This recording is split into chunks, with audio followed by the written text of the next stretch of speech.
Mesdames et messieurs, bonjour et bienvenue sur SRL TV. Nous sommes ici à Roquebrune-sur-Argent, sur la place Perrin, devant la chapelle Saint-Michel, où a eu lieu une exposition photo avec un concours du 8e art. Et oui, le 8e art, l'art photographique, a toujours de beaux jours devant lui. Je suis avec Sylvie Serge, qui est la chargée de communication de l'association Écrire avec la lumière. C'est bien ça. Christian Besserer, qui est l'élu chargé de la culture à Roquebrune, et Dominique Ajus, photographe professionnel. Bonjour. L'association Écrire avec la lumière est une association roquebrunoise Oui.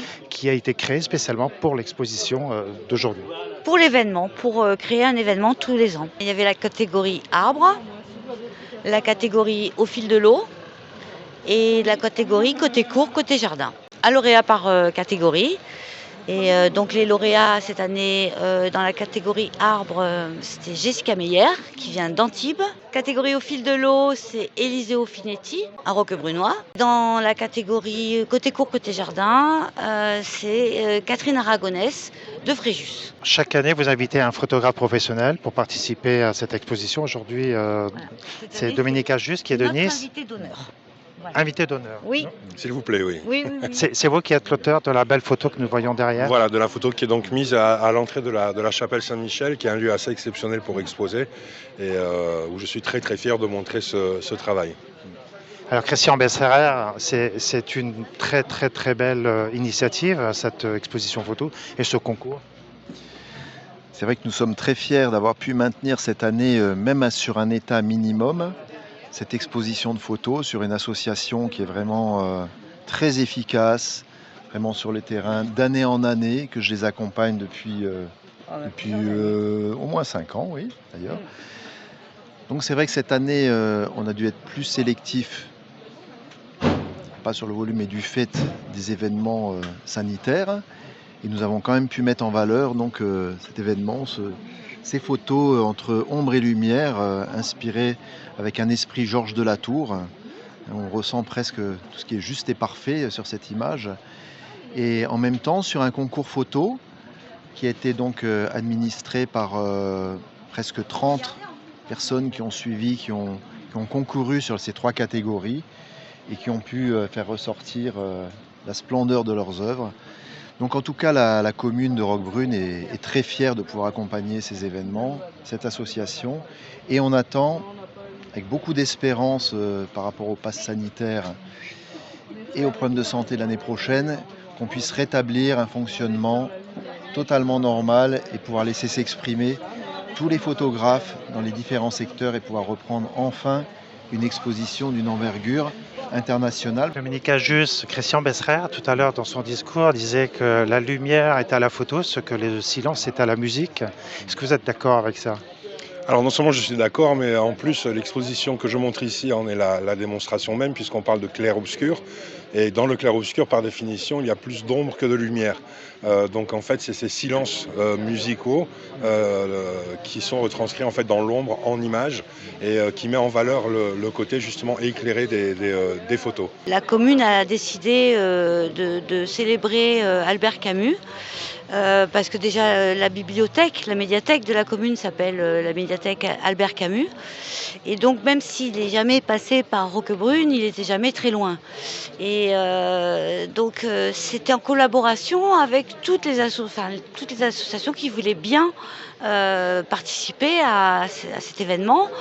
Et donc il y a eu de la danse, il y a eu du théâtre et pour nous qui sommes photographes, il était normal de présenter une grande expo en extérieur parce que ça nous permettait en même temps de montrer ce qu'on savait faire et sans avoir la jauge ou les masques ou tout ça. Et donc voilà, on a participé à cet hommage à ce grand écrivain et on en est assez fiers. Voilà.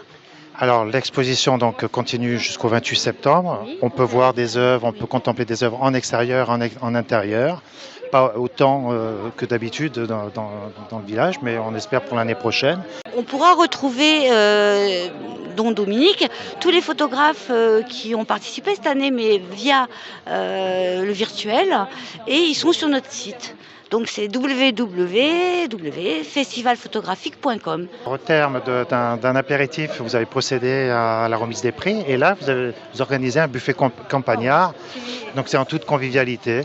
C'est un petit peu la patte de notre festival. Voilà.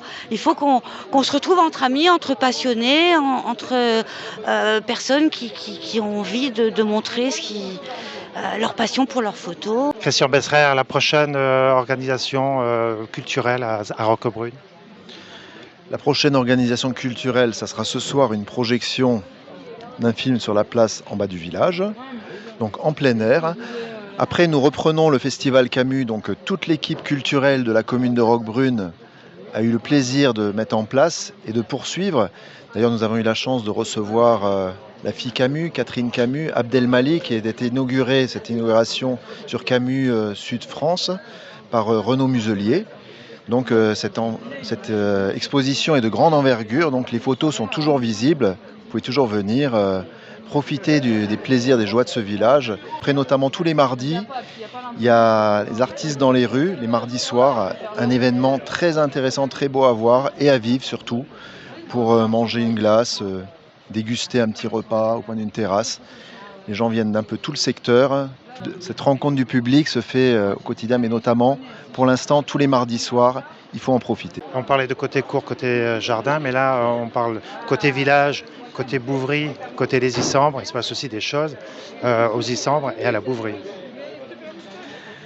Tout à fait, nous essayons de donner la culture, de mettre en phase la culture face un peu au territoire. Nous avons eu le festival de la BD courant juin, qui correspondait bien, il y a eu l'inauguration des grottes de la Bouvry sur le territoire de la Bouvry, avec maintenant les grottes de la Bouvry et le musée historique, le musée des grottes, justement, le musée préhistorique sur la Bouvry.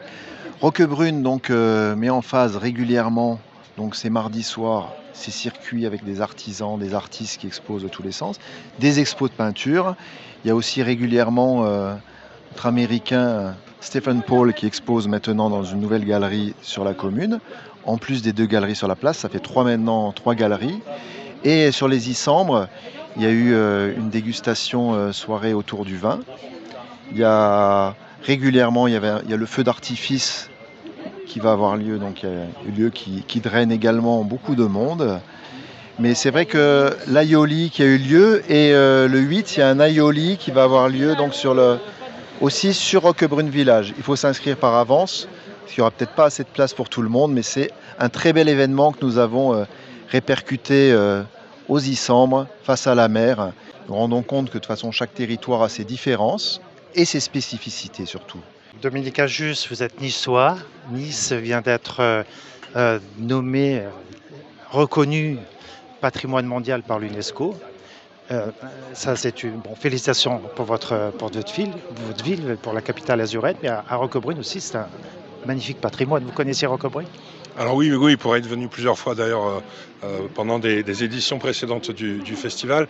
Et c'est vrai que je suis un amoureux de ce genre de petits, entre guillemets, villages où la culture provençale est quand même très très présente. Et c'est vrai que c'est assez inspirant pour tous les artistes, même les photographes.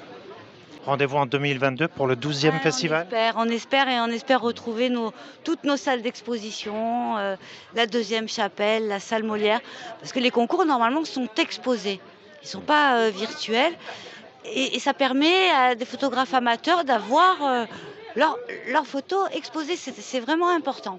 Très très belle exposition ici à Roquebrune Village, autour de la chapelle Saint-Jean, également à l'intérieur de la chapelle. Merci Virginie Bastos qui était derrière la caméra aujourd'hui sous un bon cagnard. Et je vous dis à très bientôt sur STRL TV, bien sûr.